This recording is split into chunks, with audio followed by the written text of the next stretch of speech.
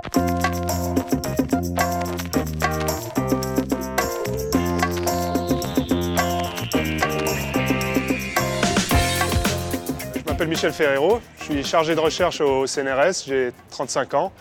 Je suis un physicien théoricien et avec mes collègues de la chaire de matière condensée ici au Collège de France, on s'intéresse à essayer de développer des modèles pour décrire le comportement des électrons dans les solides.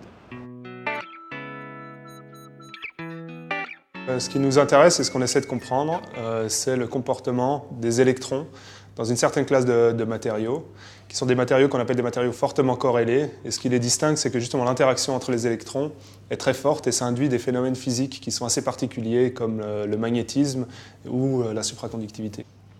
Alors si je reprends l'exemple de la supraconductivité, ce que nous on essaie de faire avec la théorie, c'est de trouver des modèles qui expliquent d'où vient cette supraconductivité.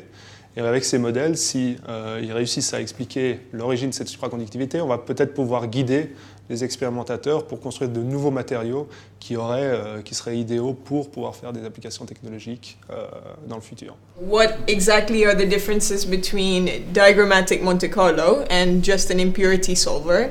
The difference between diagrammatic Monte Carlo and CTQMC is the class of diagrams you sum.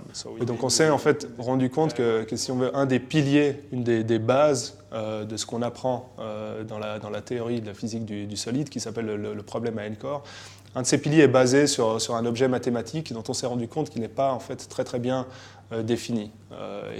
Ça a des conséquences pratiques dans les algorithmes qu'on essaie de développer.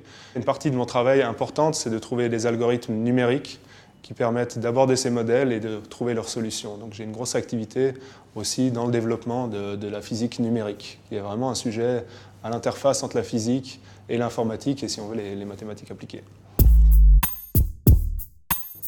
Je pense qu'une des grandes forces de notre groupe ici, c'est qu'on a des gens qui viennent d'univers, d'une part culturel, mais aussi scientifique très différents. Je crois que c'est vraiment une des clés pour faire des progrès dans la recherche, c'est de pouvoir aborder le même problème avec des points de vue très différents. Je pense qu'il y a des interactions évidemment évidentes avec des gens du bâtiment de chimie. Donc en réalité, là, je pense que la portée de nos résultats vont au-delà de juste un matériau spécifique, mais en réalité, ça concerne pas mal de monde ici dans les autres étages.